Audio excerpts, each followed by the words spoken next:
In this video, we will take a look at how to stop denial of service attacks against your web server, especially your Apache web server on Linux.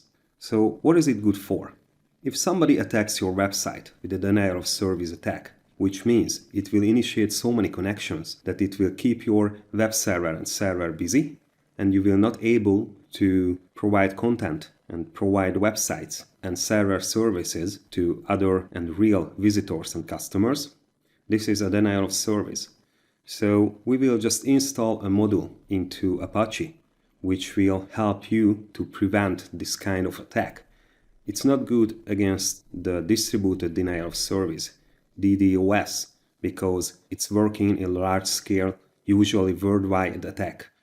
And in a case of distributed DoS, you have to take other countermeasures. Against a simple denial of service, this module can help, and you can fight against your attacker. So how does it work and what is that? After you just logged in to your virtual system into this Linux server, just type in sudo -s, type in your password 1 with a capital P at the beginning. And you have to install this module, and the name of this module is modevasive. So type in apt get install libapache 2 mod evasive. As you can see, we have lots of modules. You can always use the tab to complete the possibilities. Okay, just press enter. And as you can see, it will install mail services just like Postfix. And why is that? Because it can notify you through email about the attack. And this server is without an MTA, so there's no SMTP server on that. And that will change after we just install the modevasive. So the name is libapache 2 modevasive. You just have to remember that it's under Ubuntu, but the name modevasive is universal. So you can use this module on CentOS, SUSE Linux, Red Hat, or any other kind of Linux. So just press enter.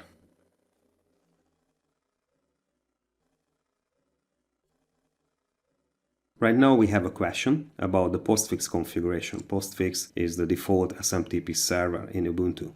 So if its server in a real life is your real server, then you should choose internet site or internet with smart host. Right now I will just take a quick look with the local only configuration, and because we just look up the email locally. The system mail name is linsec-srv1. Just accept it, press enter. And as you can see, the Apache just enabled the evasive module. This is because the package maintainer of the evasive module just enabled it by default. So when it says setting up libapache 2 modevasive, it means that it will enable the module.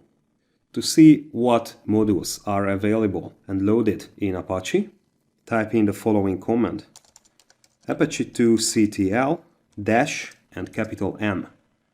And as you can see, we have loaded modules and two kind of loaded modules: static and shared. The static ones are compiled into the Apache binary, and they are always loaded upon starting an Apache. The shared modules, however, have to be enabled. You can enable it or the script can enable it. And as you can see, the evasive 2 module, it's a shared one and it's enabled by default. You can query lots of things from Apache, and you have to use the following command: a2 query, and choose an option. We will use the -m, this one. So if we just type in a2 query -m evasive, we see the same result, that the evasive module is enabled by maintainer script. So it means it has been enabled by the maintainer. So if it's not the case, you have to enable it with the following command: a2 and mode evasive. Right now it says that the evasive module is already enabled. But if it's not the previous case that it has been enabled and you see it's disabled, you can just enable it with that command. So clear the screen and go to the configuration of that module.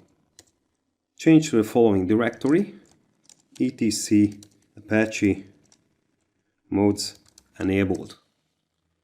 If an Apache module has a configuration file and it has been enabled, you can find the file here.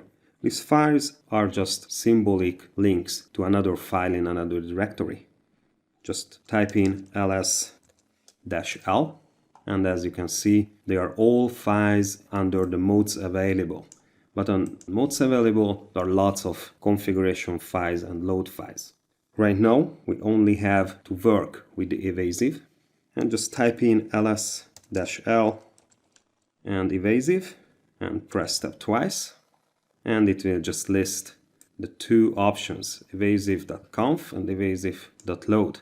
Evasive.load contains the information about which module Apache has to load. The evasive conf contains the configuration of that module. So that's what we need, and that configuration file needs to be customized to our needs.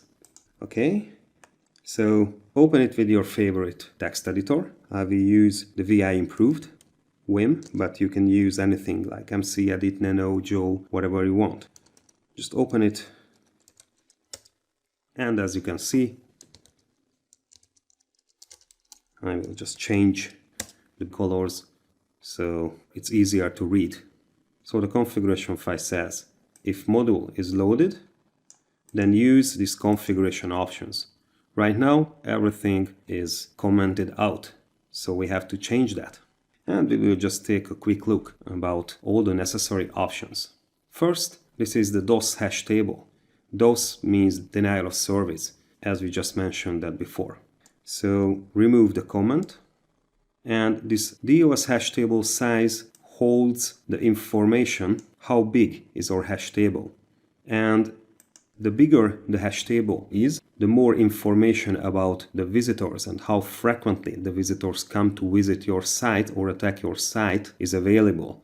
So if you use a bigger hash table, you will have more information. But in expense of memory usage, it becomes a bit slower. So this size, this 3097, it's not too big, not too small. It's a best practice, and that's why they have it here.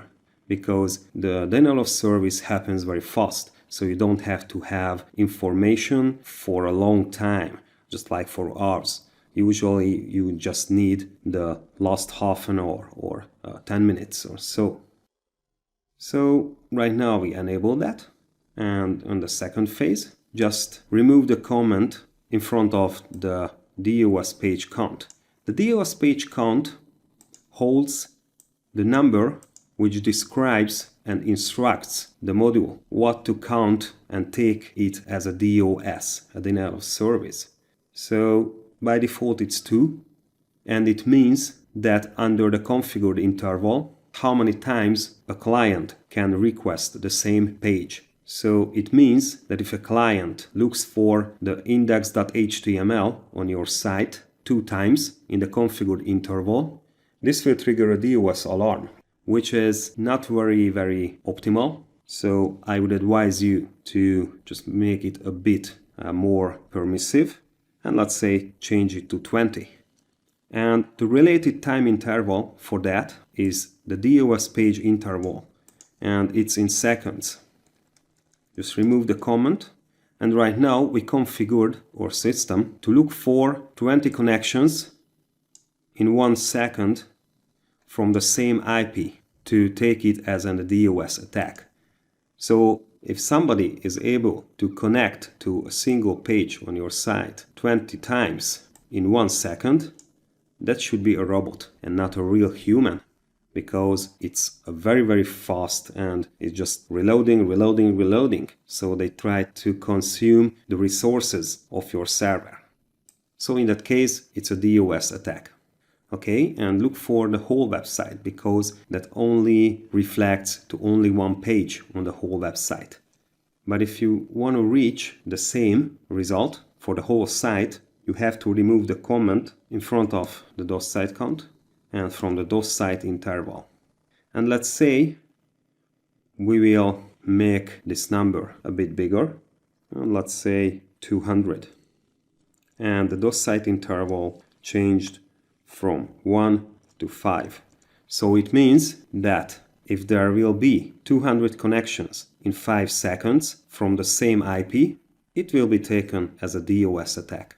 But be careful, because maybe there are some proxies or your corporate firewall, and if your clients connect to your web page to use a webmail or CRM, which is in a publicly available zone on your web server, and they are coming from the same IP, because there will be a network address translation or something like that, you have to take into account that. Because if you just misconfigure that and just use so small numbers, just like 10 in 5 seconds, 10 site counts in 5 seconds or so, you will block your own users. There is another resolution for that, and we will take a look at it a little bit later. Okay, and the last option for now, it's the DOS blocking period, which means how long will you block the attacker. So how long will you block connections from that IP which tries to attack you, or you take it as an attack. So 10 means 10 seconds. So just like 1 hour, which is 3,600 seconds. It's a much more wise choice. Right now for the test, we will just use the 10 seconds. But in real life, you should just make it longer, not just for 10 seconds, because after 10 seconds, they will come back and come back and come back and will waste your resources. Okay, there are several other options which not related to blocking, but for informing and logging. So first, the DOS email notify, and as you can see, there is an email address and you can replace that email address with yours. But I'm advised against this. Why? Because there will be lots of robots which will try to brute force the authentication, try to DoS, and just take a look around what they can see. And it's not on purpose, it's not a targeted attack. They are just looking for vulnerabilities and so on. And that's why they contact so many times. And you will be flooded with emails if you enable this. The DOS system commands stands for an option where you can connect with your system and issue commands, just like IP tables commands, to block them at IP level and not on the Apache level, just like enabling IP tables rule and just creating an IP tables rule to stop all connection from the same IP. And the last one is DOS logdir, and we will use that. But be careful, because you have to create this directory, this warlog mod evasive directory, and we will just create that, because if you don't create that, all the log files will go into the /tmp, into the temporary directory, and that's not the best idea. Okay, so first, just write out this configuration file, and after that, create that logdir. Clear the screen and type in mkdir var log mod _ evasive. And don't forget to change the owner of that directory, because right now it's owned by the root, and the Apache modules runs under the same username as Apache. So you have to change the owner and group of that directory. So type in chown -R www-data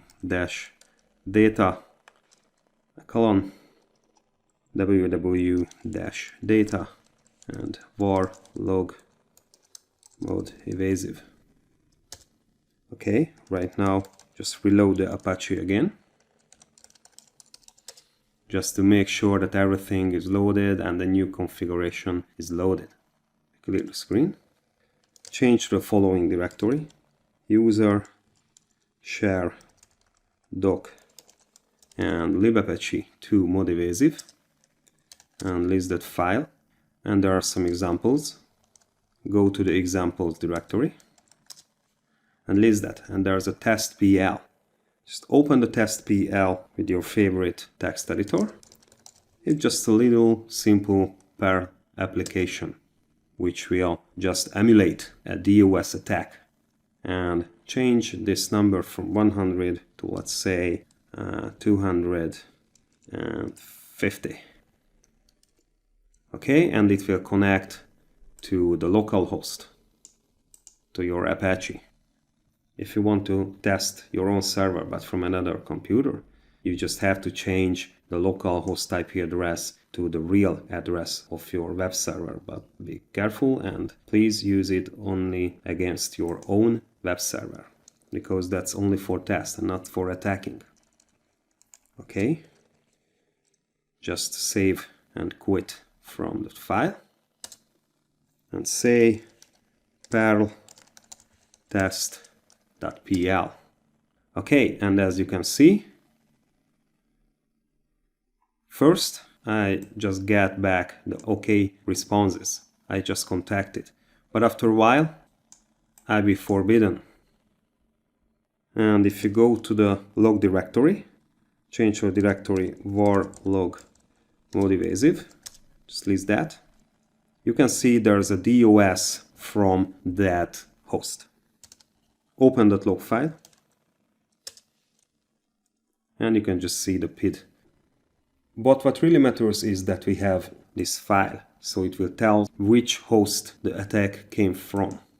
Okay, but what if you have a search engine or you work with a script which connects to your website so frequently that you should just change these DOS page count and DOS site count numbers so high that they will be ineffective against the real attacks because they are global. They are not distinctive about the different IPs and different sites.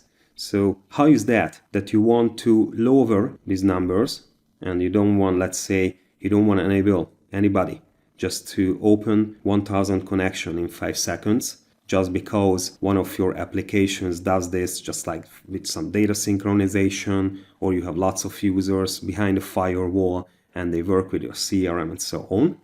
You can create whitelist. So go back to the configuration directory, etc Apache 2 modes enabled, and open the configuration file with your favorite text editor. So just open the evasive conf. And there's an option which is not here by default, but you can just type it in. Just type in DOS whitelist and the IP of the enabled site. So in our case, it will be the IP of our localhost. Okay, just save it. And if you have more than one host what you want to enable and just whitelist that, you have to put them onto separate lines. So you have to type in again DOS whitelist and another IP number.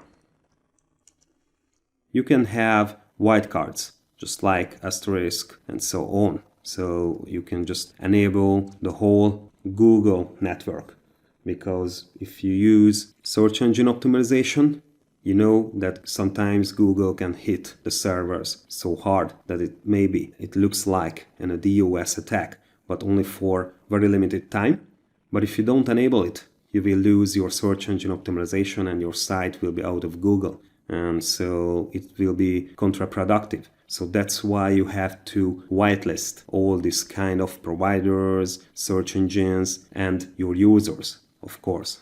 Okay, so as we just changed the module configuration, we have to restart Apache.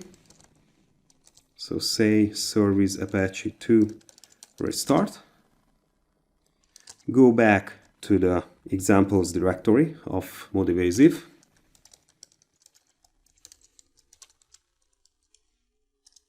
And run our test application again.